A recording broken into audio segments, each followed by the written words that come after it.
Hello, everybody. Welcome back to the Puck and Stuff Podcast, Episode 2, presented by, well, no one yet, but hey, a man can dream. A man can dream. Alrighty, Episode 2. Episode 2. Episode 1 actually went pretty good. Thank you guys for the support, the views, and yeah, I was not comments. expecting that, not gonna lie. Thank you guys so much for the support, and if you guys keep supporting us, we keep shooting more videos just like this for you guys, and I much appreciate it. Thank you so much again. Okay, Tristan, what are we talking about today? Okay, so before we get into the topic of conversation, just want to do a quick announcement. Rest in peace to Clark Gillies, New York Islanders legend. He was 67 years old. He won 4 Stanley Cups with them during their dynasty days. Rest in peace, and I hope the family is doing well, and we send our condolences. Rest in peace, my guy. Yeah. 4 cups, wow. That's good for crazy, him. man. With the Islanders in the dynasty age. Wow, good for him. Yeah, those teams are crazy. I like how I say crazy. It wasn't about 100 speed and million talent times. back then, that's for sure. No, it's all about Grit, bodies. blood, and tears and sweat. Yeah, just a bunch of slap shot. It's just like taking like the movie Slapshot and then putting it into game. That's exactly what it was. Oh yeah, 100%. Yeah, but I would like to say rest in peace to my good man Clark Gillies. Rest in peace. Hope you're doing better up there than we are down here. That's for sure. So Tristan, I think we should start with our first topic. The Calgary Flames, our true team, finally won a game against Florida, which is nice to finally see. As Tristan celebrating around the room that we actually won a game for the first time in like 4 games. Well, it's 5-1 nice. against Florida Hey. at home. We could be the good luck charm, right? We start the podcast, they win this game, and it was in dominating fashion. I'm just gonna knock on wood so he doesn't jinx us for the rest of the team because of us. However, it was in dominating fashion, and I respect it. I was actually glued to the TV for once. Yeah, I think it was a great game. Like they finally showed that they did step up after that 4-game losing streak, and I think Sutter was right about they needed to show a little bit more emotion. I think they totally did that, and it showed in the result of the game. To be honest, 5-1, and I think it was all around game with everyone. I think everyone was doing great that game. Yeah, no, I 100% agree. The emotion was actually there, and you could tell like these two teams were feisty with each other, and like the Panthers team with the addition with Sam Bennett and Duclair and so on and so forth. They got great. Ryan Lomberg too, man. He can throw a few hits. So hey, it was a pretty good physical game. So that was entertaining, but the goals too, right? Hey, I just want to say, after dropping Gaudreau at my top 6 shockers, he did score 4 points in this game. Yes. After I did say that, so we are maybe the good luck he is. charm. Maybe I'm not trying to jinx it, but maybe, just maybe. Hey, you never know. You never know. All the way to the All the way. Stanley. No. No. We're not making those predictions yet, my guy. No, we're not. So I guess some key takeaways from the game. Gaudreau had a 4-point night, so he now has 43 points in 35 games. Pretty impressive. He was on pace, if I'm correct, to 102 points. So that would break his career record high of 99 points, if I'm correct. That would be really impressive. Sean Monahan scored 2 goals. That was great to see. You know, it's always great to see Monty. You can even tell when Monty scored, Gaudreau was like smiling, right? Grin to cheek, kind of thing. Or sorry, grin to ear, kind of smile, right? You could tell like he was happy. He was for doing him. a Grinch smile. Is that what you're telling me? But it was enjoyment, not like devious, you know. Ah, I see. Exactly. Actually, a really good game all around for the Flames. Like Kachuk finally got some points up there. He's probably, I believe, still second on the team for points. Yeah, he's going a point per game right now at 35 points. And that's our captain. Yeah. Well, not yet. Hopefully. Yeah, the man can dream. So what else here? Yeah, so, okay, I was going to talk about the goaltenders. I think that was a pretty good topic of conversation for the game. So Spencer Knight had an .839 goals against, you, allowing the 5 goals. However, I think Spencer Knight had good composure even when the game did get out of hand for the Panthers. He made some good saves. Maybe not the most crucial because Florida wasn't honestly in the game around the 3rd period, but Spencer Knight is showing that he is definitely going to be a dominant, consistent goaltender in this in a few years to come, for sure. Jacob Markstrom with the .966 save percentage. 1 goal Love to allowed see it. Love in, to see it. and hey, That's why we pay him, right? Yeah. One goal out, and I know he didn't get the most shots, but hey, there's a few chances by Florida there, right? Powerful striking team with their offense, and thank goodness Markstrom was there to stop, the majority. I didn't actually write down the saves. How many saves did Markstrom have? Markstrom had 28 saves out of 29 shots. Right? He only let in the one. It's not a completely busy night, but it's an average night. You know, it's a pretty good night. About the 30-shot range is probably what most NHL goalies have to face per night. Oh, yeah. So, hey, good for him. I was looking... Oh! A good point to make out with Jacob Markstrom. When watching the Sportsnet broadcast, they pulled up a stat here, and it's when Jacob Markstrom is playing against the Eastern Conference. So when he's playing against the Eastern Conference, his goals against average this season is a 1.77 and a 943 save percentage, which is pretty impressive. And that was when he was 8-4-1 against the East. Which would, of course, be now 9-4-1 because they beat the Panthers. So, of course, the goals against and the save percentage would change a little bit, but around the same number. Pretty impressive. Those are good numbers. Those are good numbers for a Calgary goalie that has been struggling with their goaltending for a very long time. So, Markstrom, keep it up, and thank you very much for being a Flame. Much respect. And also being a Flames fan, the only guy that scored a goal on Florida was Sam Bennett. That kind of hurt. That was pretty funny. I remember when we saw that, we're just like, yeah, of course. Yeah, of course. Had to be him. He's having a really good... He's turned his career around once he got to Florida, though. He's killing it. I'm happy to see it. You know, there's no bad blood. I think most Flames fans agree with that. There's no bad blood against Bennett. It's just that our boys club just didn't play him correctly, and he was always going down the line and not getting those chances, and they just didn't have trust in him, and I think that really blew his confidence. But Florida, man, has regained his confidence. And like I said, I think Florida is benefiting from that for sure. Oh, yeah. Looking at the stats right now, he's got 17 goals, 8 assists, and 25 points in 31 games. I give him that with a plus 19. Plus 19. He's doing really well, and Good for him. I give him the credit. He's doing really well in Florida. I wish he could have played to those standards in Calgary, but oh well, you can't get everything you want in we life. Didn't have a Daryl Sutter for how many years was he with us? 6, 7? 6 or 7, right? 6 or something like that. That's crazy. Because we had him on the Cup run in 2004, and then he left, and then he came back. And Daryl Sutter, by the way, not Sam Bennett. Yeah, we're talking about Sutter, not Sam Bennett.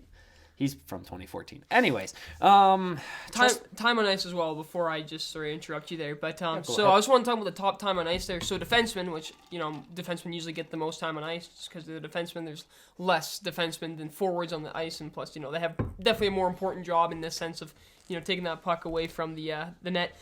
So for the Flames, top time on ice was 22 minutes for Rasmus Andersson. For a forward, Michael Backlund was 21 minutes in time on ice. You said he had a point, correct, in that? He had an assist. He had one assist on that game. Backlund's been quiet this season, but you know what? Seeing the 21 minutes there, Sutter trusts him, and I think he's... You know what? I bet you Backlund is going to play a different role, especially now. I don't think he is like much of the point giver that he used to be, because he actually used to put up quite a bit of points, if I'm to be sure, because if I just quickly look at his stat line... There was a time that I called him one of the best... one of the most underrated two-way forwards in the league. And I did believe that a year ago. This year, it might just be a bit of an off year and stuff, but, I got a bit of a close... Actually... Looking at it a bit more now, he's usually a 40 to 30 point giver. So actually, he's on pace probably to match his points. So it's not end of the world. We always expect that from Backlund though, because he's the one that gets dirty in the corners and gets it all done for us. It's just and I because before this game, you talk about you need secondary scoring and all that, right? To win, you can't always win by just one goal.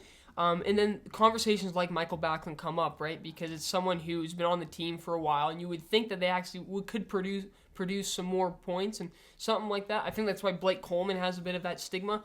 Hey, off topic here, but Blake Coleman, I really do think he was worth the signing. I like him. I know he hasn't scored as much as people want him to, but I think with the way he plays, he runs with a Zach Hyman. He plays with heart. He's a gritty player. Man, that guy, you can tell he went to the Stanley Cup Finals. He knows what it takes to win. Oh, yeah, 100%. I gotta as a as like a third line winger that we really needed, that was like the perfect guy to fit there because you Definitely. you already had a lot of talent on those lines, and just I think that was the perfect right winger that you needed to fill that little gap after Bennett left. I think that's why like the whole need more goals from Coleman is why that's a conversation, right? Because we did fill that gap, and you would like to. Yeah. But I think you need one more. I think the Flames need one more goal scorer. Tomas Hertl, maybe? Well, again, the trade deadline is not... It's pretty far away, but hey, we're getting closer. March, right? March, yeah. Yeah, it's March. Just about 2 months. Maybe less than that now.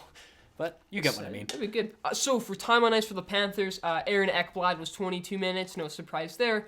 And Sam Reinhart for forwards, for the Panthers forwards was the highest time on ice with 19 minutes in total. So yeah, it was a pretty good game. I'm excited to see the Flames against the Oilers because Oilers will be desperate. This game will most likely make or break if the Oilers fire Tippett or do some complete change. I think they need to fire the complete boys club. Bobby Nicholson got to get out of there, but it's most likely not going to happen. But you got to do something, man, because McDavid and Draisaitl are mad, and if do you blame them? They're like no, the two. Not at all. They're the two like point leaders in the whole NHL, and their team hasn't won a game and like haven't won 7 straight. Is it 7 straight? I thought. They haven't won. I know they haven't won a lot, but I thought it was like 7 straight last I checked. They were chucking jerseys onto their ice just because the fans were pissed. They're 2-10 or 2-11-1, something like that. Well, to be honest, I could really just search it. Yeah, up just search it up. Just to double check if I really wanted to, but.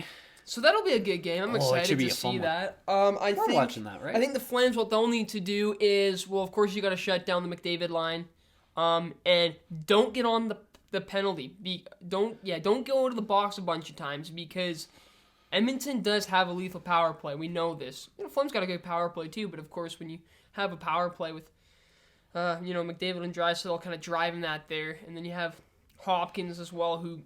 Good playmaker, right? So you make some passes. So power play, you got to stay out of the box. I think if we just played with the same aggressiveness and power that we did against Florida, I think we're set for this game. For sure. Like 100%. It's not even close if you really look at it. I always feel confident when the Flames score first. Always. And so if they score first, I think that'll give the team some momentum there, and help out. I'm guessing Markstrom plays that game, right? So I think that'll help Markstrom out there. Oh yeah. And yeah, so it'll be a good game. Cool. Okay, so next topic of conversation here. The updated NHL schedule. So, because... Could I just add one more thing before we end that? Sure. I would just like to say the Edmonton Oilers are on a 7-game losing streak. They actually are. And it's ugly. Like, if I was an Oilers fan, I would be pissed right now about this team. So they're going for the chopper gunner kill streak, huh? I don't know what you do. Like, apparently the coaches don't really see it as a them problem. They see it's like, it's in the locker room. And I'm like, how? Yeah, it doesn't add up. I don't like that they're like, it's a locker room problem. Or it's like, you gotta at least have a bit of... Take some responsibility for that. That's brutal, there are man. leadership problems, but... When you have two guys... When you have your 2 best forwards scoring or putting up points, like the top 2 in the NHL, I don't think it's a locker room problem. I don't think it's a locker room problem at all. I was watching video of their practice before the Florida game when they played the Panthers there. Oh, yeah. And, they seem like they still enjoy each other's presence and stuff, right? There's no, hard knock, but I think it's that Tippett has lost the room. And he's going to pay for it. Someone's going to pay for it. Well. Especially if, there's a threat because I'm telling you, man, if they absolutely poop the bed this season, Draisaitl or McDavid will most likely be gone. One of those. When's their contracts then? One of their contracts. Not in a few years, but you know what I mean? When you yeah. have that much, when a player that good, we have a lot of leverage, right? You can get yourself out of a situation like that if you really want to. Yeah. Right? Think of the Jack Eichel situation in a sense. So, also you never know, right? Also, looking at their goaltender situation, it's not pretty either because they got Skinner back there and Mike Smith and Mikko Koskinen, and they're not doing terrible, but it's just not a good starting Like they should have picked up something in the free agency. and I there agree. was tons of good goalies out there. The problem is their goalies are too old. I respect Mike Smith, and I think he still plays a great game, but he's just 39. At the point where it's like these injuries are going to get up, and it's just you're going to have to find someone new. I kept saying this team needs a goaltender, right? And of course that doesn't happen. But literally before the season started, John Gibson was apparently rumored to be saying that he would like a trade request out of Anaheim, right? So it's like, perfect. Well, if you can sign someone, John Gibson would be a perfect goalie, someone like that, right? But of course now he doesn't want to leave because Anaheim's kind of being an underdog team, right? And they found some identity with their young guns and they're winning games. Oh yeah. And of course Edmonton too, trading a few players and the whole Adam Larson thing, right? He leaves to Seattle. That was kind of a given for them, and I think they really do miss Larson though. He was a very good stay-at-home defenseman. I don't think Duncan Keith is actually that bad, but he is not worth the money that Ken Holland paid him. Just like how Cody Ceci and Tyson Barrie are. Well, it's just a big struggle. Ken Holland, those Red Wing fans might have been correct. Yeah. After what Yzerman did to Tampa, yeah, I would be like that too. Well, but looking at Edmonton's situation on defense, they're all in the negatives for plus minus. It's not pretty back there on the defensive side. You have Draisaitl and McDavid both in the 50 points in like only 36 games, and then you have Ryan Nugent-Hopkins and Jesse Puljujarvi right behind him with like 25 points. And I want to see two players, Kyler Yamamoto and Warren Foegele. Tell me how they're doing in their points production range and their time on ice. Yeah. Which one? What was the first one? Warren Foegele. Warren. Because I have Yamamoto. Okay, give me Yamamoto. So he has 13 points in 36 games and a -9. Yeah, he could be producing more. And you wanted Foegele? Yeah, Warren Foegele. Just because when he was in the part of the Ethan Bear trade to Carolina, and of course like Ethan Bear was like fan favorite. I think he's a solid defenseman. He has 13 points in 36 games with a -11. Yeah, no, I think when the team starts, I think if they fire, I think that's what'll happen. Actually, I think they'll fire even if they win against Calgary on Saturday. They'll eventually fire Tippett, and I think once they get a coaching change, just like Vancouver, the room will be won't be lost with this new coach, and I think that'll kind of fix a few things out, and I think that'll also help these other depth forwards like Yamamoto, Foegele, and I guess Hyman's not a depth player. I just haven't heard from Hyman in a little bit, but Hyman's a great player, right? He plays hard, absolute. Like Lee Sens can tell you all the time, right? And they miss Hyman for that, especially when they're on those losing streaks, right? Because he's a locker room leader. You know what I mean? He's producing 21 points and he has a -9. I don't mind Hyman at all. If I'm correct, Hyman is also on that first power play. I believe so. I think if I'm correct, it's Nugent-Hopkins, Draisaitl, McDavid, Hyman, and Nurse, right? I believe so. But one thing I could truly say about the Oilers going on a 7-game losing streak and they're having all these troubles. It is a good day to be a Flames fan. Exactly. That is the one thing I took out of that whole conversation. It's a good day to be a Flames fan. The only thing that Calgary has on Edmonton as a city is we have Chinooks, meaning, we get the nicer weather quicker. I mean, but it sucks, though, because it means we get to skate on the ODR less. Oh, well, yeah. It's like, dude, I want to skate on the ODR, but then I drive to the ODR, and then it's literal slush, then I'm swimming instead. Like, no. If I wanted to do that, I just go to my recreation facility like down the road. You know what I mean? I work outside most of the time. I'm happy with the for sure. No, I know. I get you. It's just all right. Yeah, for sure, man. For sure. Back to we should probably go back to topic here, and I think we're gonna go right to speaking of the boys club. We're gonna talk about Montreal's boys club, eh? Yes. So they got a new general manager. His name is Kent Hughes. Before he became the general manager, he was a player scout. Can you give out the players who he was a player scout for? I think Sammy Blais was one of them. That's what I remember from reading from the article. But there's a few other bigger players. I'm getting there. I'm just trying to search it all up right now. Yeah. So what's something about it is this is a bit out of touch from the Habs because usually they're pretty boys club in the sense where they love getting like people they're really close to. Because Danny Briere is supposed to be in the runner-up actually. He didn't get it, and Roberto Luongo was in talks too. From a few weeks ago, when I remember when these speculations first happened, when like Jeff Petrie, Marc Bergevin. Yeah, there we go. I knew that too. That's embarrassing because like Marc Bergevin, but yeah, that'd be something funny to cut out. Anyway, so let's get back on the train here. It will be a good hire. Well, I guess we'll see. I mean, the Habs are absolutely out of it right now. It's just so weird for them to be like, oh, they finally had the year. They went to the conference finals. Their fans were nuts. You saw those videos. Fans going nuts in the streets just for finally making it to the finals the first time in a couple of years. So nuts, they gave them a curfew. Yeah, especially during a pandemic, which was weird to see. But, however, they versed Tampa, got their asses kicked. Let's be honest. Tampa won back-to-back.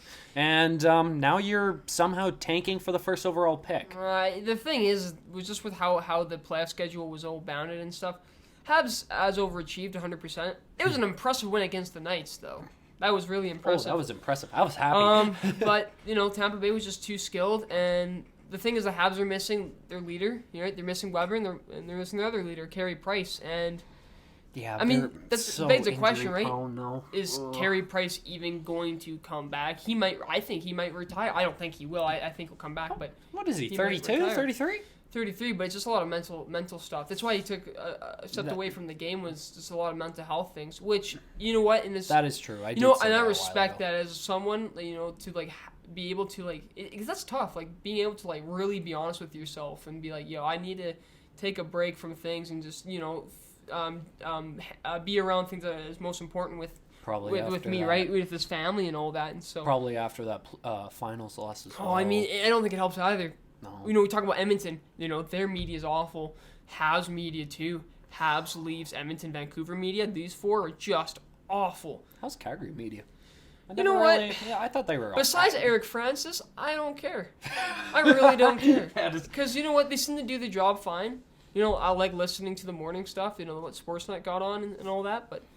Oh yeah, yeah, and I can't really. Eric Francis wants to run Gaudreau out of town. He almost did a year ago. Yeah, so yeah. I will not. We don't need to speak of that. I will not respect that. Sorry, man. Some hate for your boy over there. Yeah. So I don't know. Do you think this? Because they're gonna. I think not even retool. I think a full rebuild will be in effect in at least a year, soon, right? But that's the problem. So Weber's, pretty much retired. The thing, though, is Price, right? If he comes back, it's really weird to try and rebuild with a goalie like that. So, one thing I've kind of noticed about Montreal over the years was Marc Bergevin, you had to get him out. He was, congrats. You got Nick Suzuki out of him and a few other great prospects out of him. He needed to leave. He had a few decent... That cup run basically was it kind of saved his job a little bit at the end, but if he won it, maybe it would have been a completely totally different story, but he didn't win it and now he's gone. And I think they're kind of taking a new look, which is nice. And you know what? Maybe if they trade Price, maybe it would be better for both of them, because his injuries are all over the place, which kind of sucks, but he might still have enough value that you still get some value for him. I mean, I think the one, we talk about... Same with Weber. Yeah, well, I think when we talk about, one oof I think Bergeron did, Jesperi Kotkaniemi, you drafted him number 3. I mean, guess who was after him? Brady Tkachuk. There's Philip Zadina, right? And I think Zadina will eventually grow up to be a great goal scorer. Quinn Hughes is pick 7, right? Wait a minute. Didn't Carolina pick him up? Yeah. They bought him off because they tried it. Who did they try to grab? They tried grabbing. Oh my god, I gotta search that up. I remember this because there was memes all over because of this. You mean the offer sheet? Yeah. Yeah, the offer sheet. So the Habs tried to offer sheet Sebastian Aho. Yup. That didn't work. And so what happened as a joke? Not really as a joke. I think they actually wanted Kotkaniemi, but they overpaid him for sure. They offer sheet Jesperi Kotkaniemi in the summertime, and then. As the meme or the joke, they literally offered him a $20 bonus, just $20, enough to buy your Chick-fil-A or whatever. Just enough. Do you know if they have Canes? Pardon? Do you know if they have Canes in North Carolina?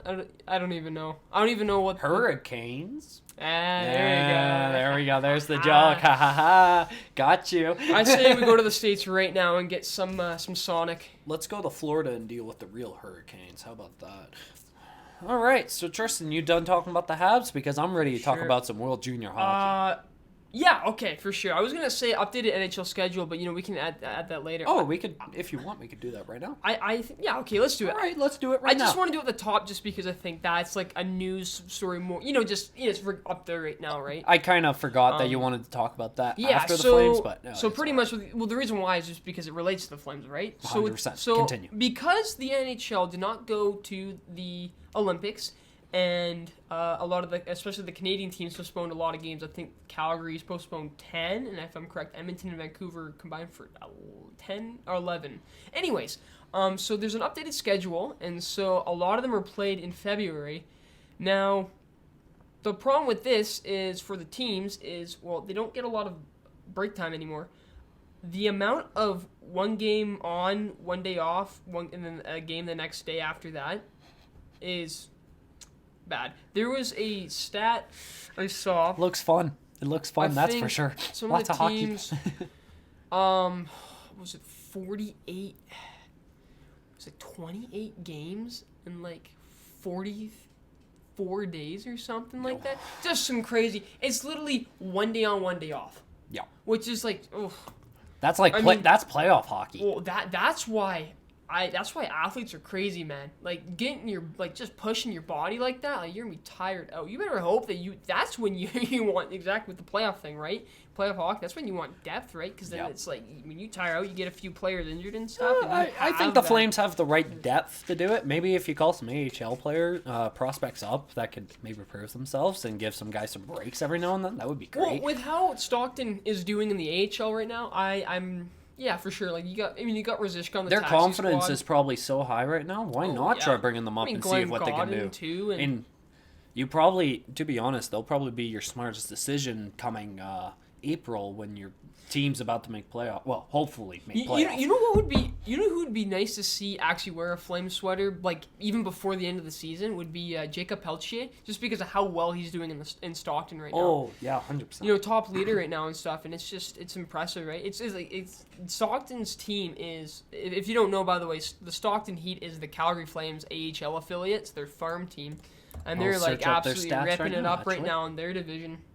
They're first in it, and it seems like most players are benefiting from it. Who also is benefiting from it too, and who I'm really glad is Dustin Wolf, which I would love to do a player profile on the podcast for him, because I think Dustin Wolf, when Markstrom's gone, is going to be our goaltender, and I think he is going to be a great goaltender. I never got to see him too much. I always wanted to see him in the World Juniors, but of course Spencer Knight kind of always took that. But when he was in Everett, he won goalie of the year.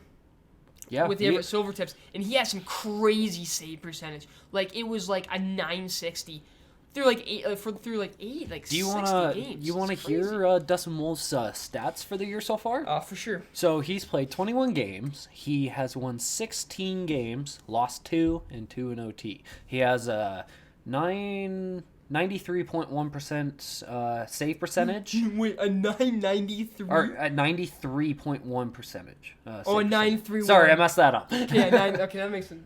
That's good. Sorry. That's good. What's the GAA there?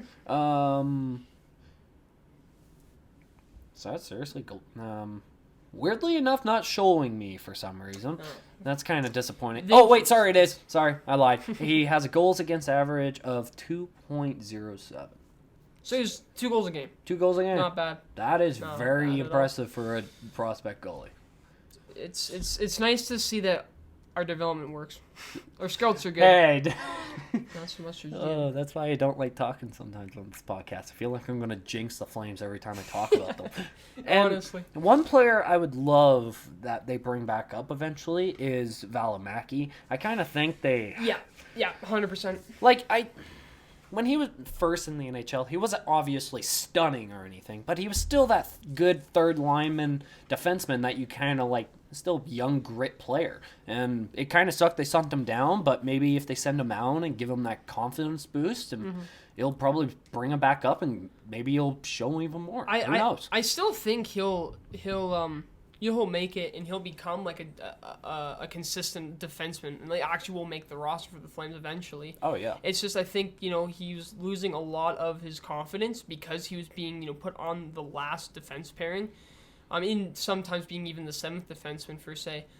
And it's like, well, I don't think he's got chemistry with Zadorov or Gudbranson. I think he needs to.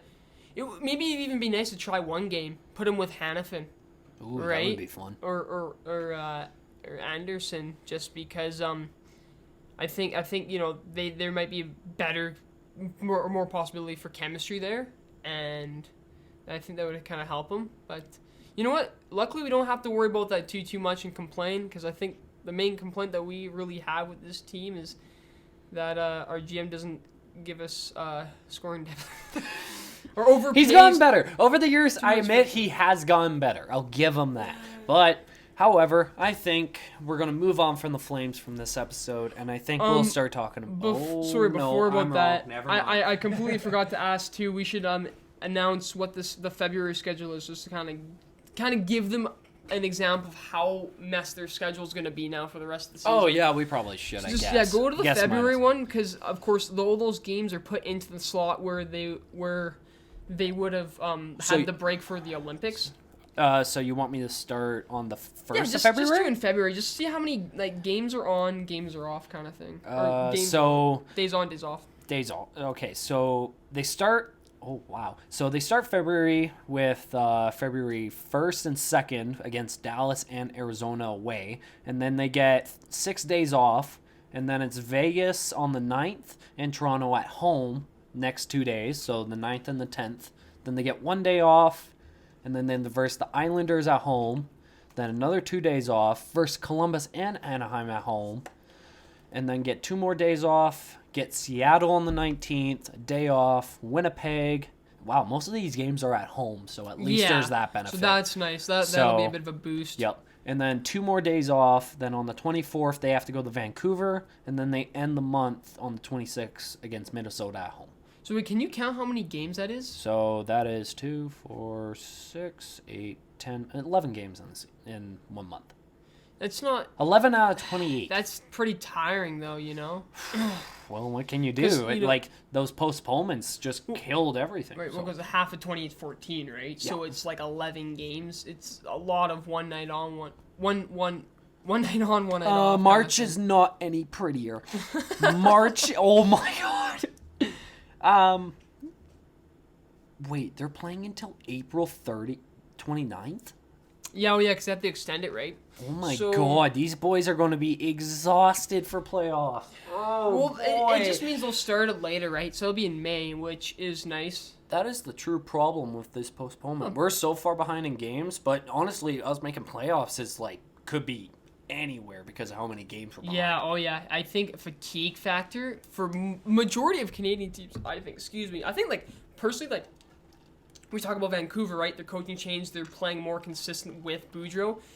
I think this schedule and how they play fatigued could be one of the biggest factors to does Vancouver make it, for example. And I think the same thing with Edmonton and Winnipeg, and Calgary. I just think the Canadian teams have it a bit more whatever. Not saying because the league, caused them to have that, but it's just that because of their postponements, it's just gonna really take into effect. So I guess we'll see. Time will tell, right? But you know what? I'm excited. It's good to at least we'll be seeing a lot of hockey, so that'll be fun to watch. So speaking of hockey, the World Juniors, we did unfortunately not get to watch any of that. Well, there was I guess one sad, game, man. But so there was news reporting that the IIHF was talking about that they are planning to have the World Juniors and the Women's World Juniors as well. Oh, sorry, the Women's Championship. Anyways, those two tournaments to be played in the summertime. So, what do you think about that?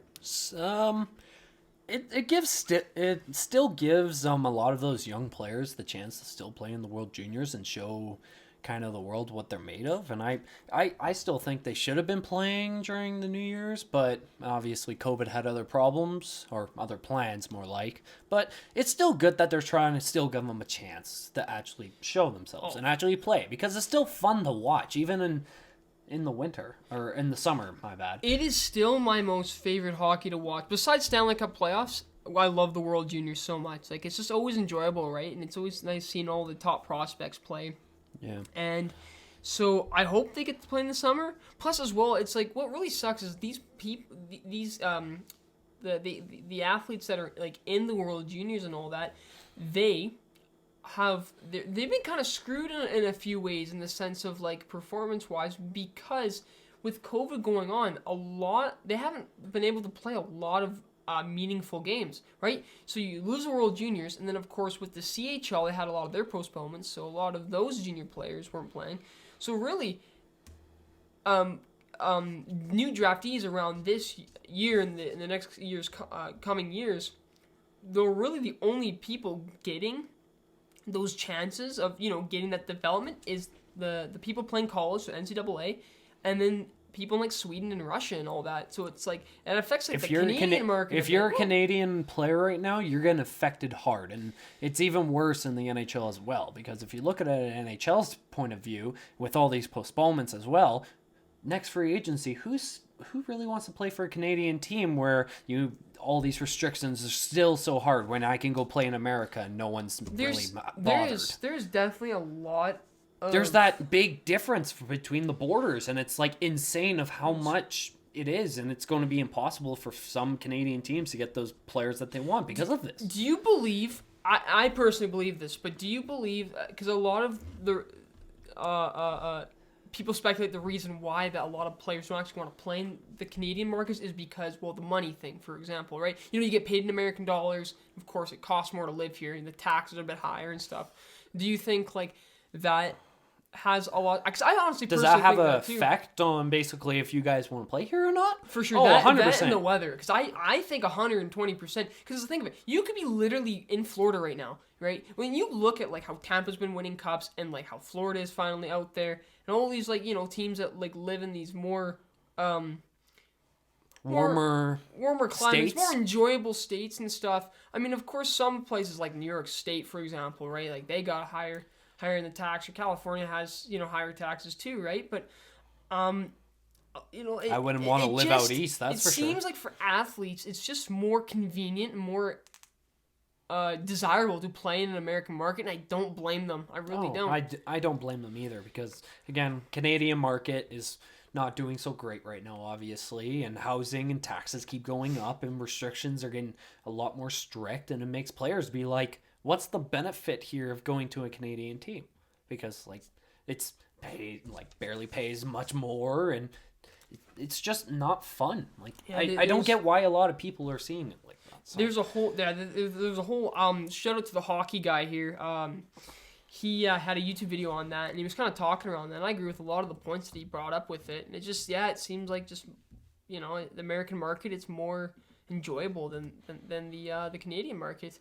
I would love to live in the States right now. Well, it just would be nice, go to Florida for a week, right? And just have some nice palm beaches and a nice sand. I haven't gone swimming in an ocean in like 3-4 years, so I wouldn't even mind that, man, Yeah, I would love to get on a plane with you, Tristan, but we're kind of missing something, aren't we? You know what we're missing? The Brad Marchand conversation. That's what we're talking about. That is very true. Man, we are missing the Brad Marchand conversation. I swear, every time I check my phone, because look what he's doing something. Dude, so because of this podcast, I'm on my phone all the time now, and that's just not just because I'm addicted to it. No, it's actually because as well, we're doing it for you guys. Yeah, for you guys, exactly. I just we like doing the research and stuff. Hopefully we're not doing too bad. He said the funniest tweet, man. Oh my god. So. Do you want to start off with it? Because there was a tweet today that he even said too. He's just been going sad. I think you should start from the beginning tweet when they got blown out by Carolina. Okay, do you want me to start? Yeah, you can. You can go through all of it. So what happened. So Marchand is, Marchand and the Boston Bruins are playing against the Carolina Hurricanes. I almost said Panthers. Sorry, I'm thinking about football right now. Carolina Hurricanes. And so I guess Vincent Trocheck of the Carolina Hurricanes was talking a bit of garbage or talking a bit of trash in front of Marchand. And then Marchand goes on his Instagram and literally shows what he said, what Trocheck said about Marchand, and then shows the point differential between Marchand and him. And he literally captures it on his Instagram post. It's like comparing a Lamborghini to a Prius. Then this happens, and everyone goes crazy about it. The game happens. Carolina wins, and then of course, the Carolina Twitter. If you don't know, the Carolina Twitter likes to have. They're like the Wendy's Twitter. Like they just have a lot of fun and stuff. Roast a bunch of people, and so they never seen a Prius total a Lambo before. Oh my god! So they kind of referenced that too, and then Marchand claps back and tweets at them saying, coming from the team that still makes us pay like 20% escrow, which is like it's a great roast because so pretty much what escrow is it's kind of like equalization payments in a sense because certain teams don't make they lose money instead of making money. So like Carolina's always kind of been like that. Teams like Arizona, I think, is still on that escrow and all that. And so pretty much it's like at the end of the season, teams will have to give up some of their salary and stuff and give it to these struggling teams, right, so they can stay afloat. So of course it kind of hurts some of these other teams in general because they have to pay it back, but they're roasting each other. It was still pretty funny though. And then another tweet with Marchand, it doesn't even have to be in relation to this. There was some tweet about the Oilers and how, of course, the Oilers Wolves right now, and he literally goes and replies. This is literally. Can you get the tweet up? I can't remember exactly the Oilers and Brad Marchand tweet? Yeah, I can't remember specifically what he says, but he literally says, this is what's going to cause Draisaitl and McDavid to leave next season or something like that. And it's like, when an NHL player is literally talking about that, you know it's bad. You know it's bad. You know it is bad. Bad. Let me quickly just try to find this. And he's going off. It's hilarious.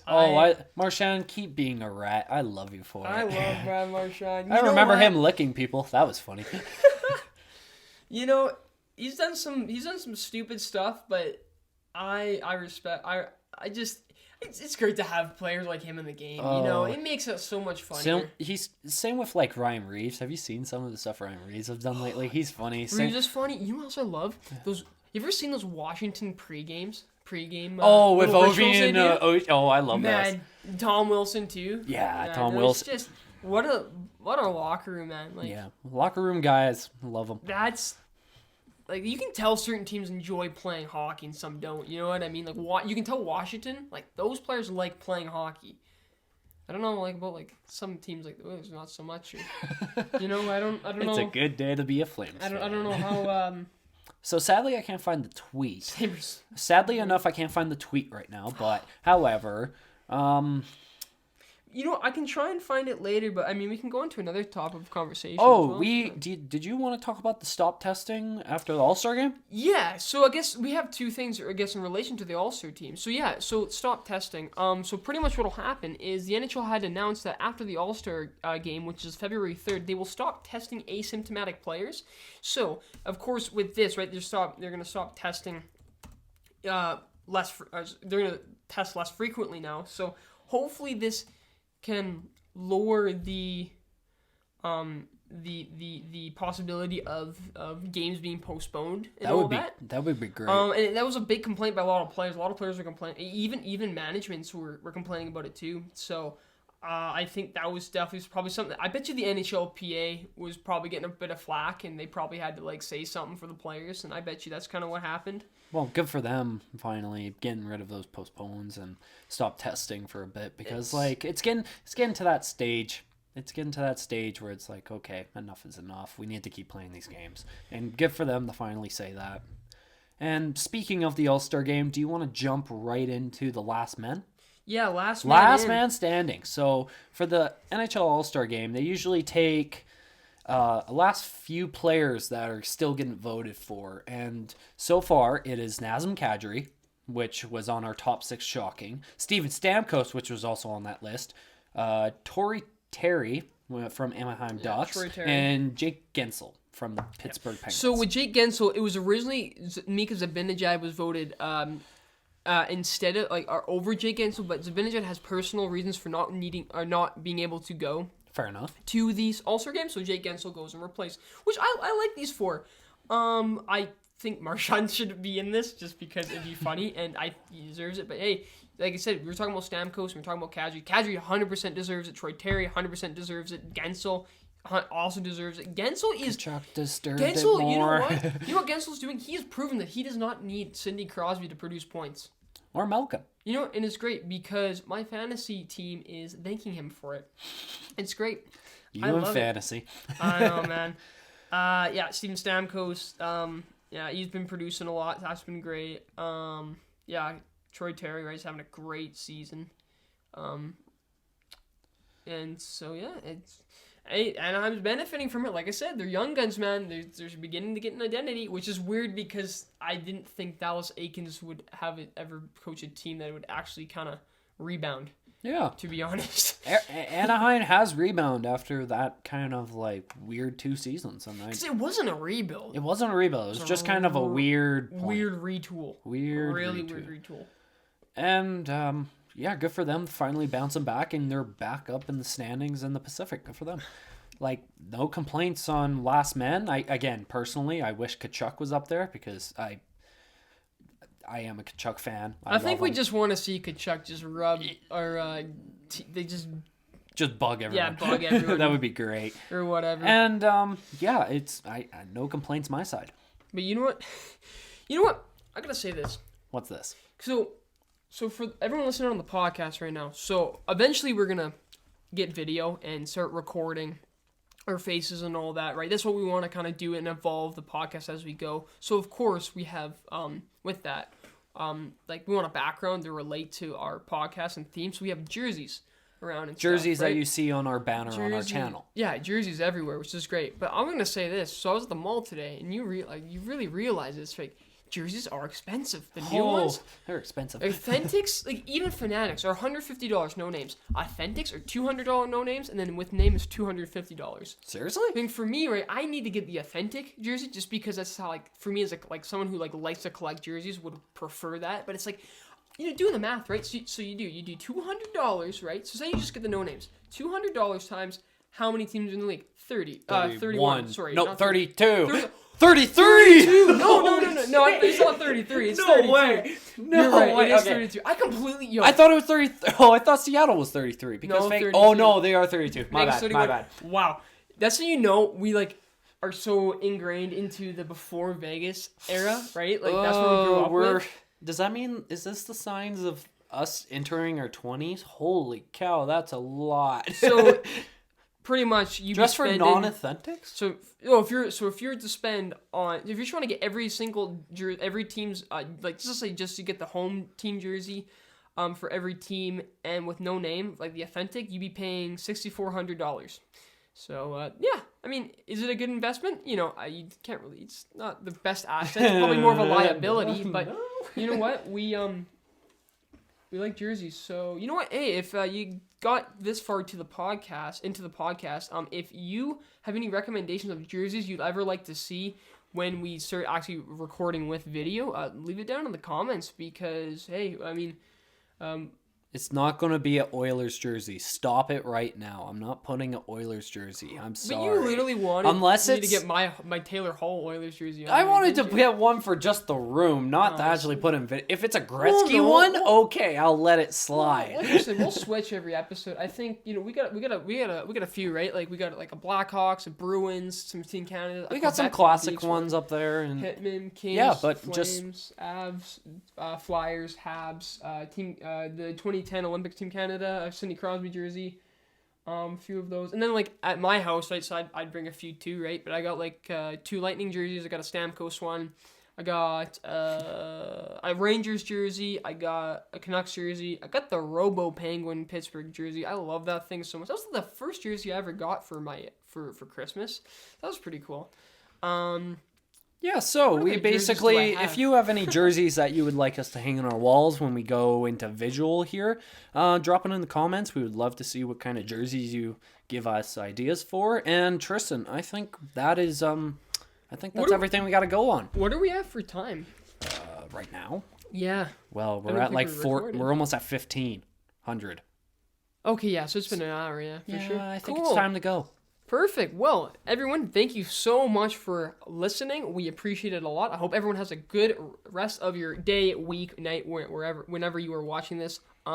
Let us know in the comment section if there's anything you want us to talk about. Because of course, we talk about hockey, but hey, we might have a few more things in store here. So if you're ready, we might be talking about some NFL football. Ooh, NFL football. But yeah, for sure, guys. Thanks so much for the support on the first video again. I would love if you guys could keep subscribing and liking and sharing the video. That would be much appreciated from T-Dog and I. And I hope you guys have an amazing Friday or whatever day you're watching this on, because we're recording this on a Friday. And I hope you guys have a good night. We'll talk to you soon. Bye-bye.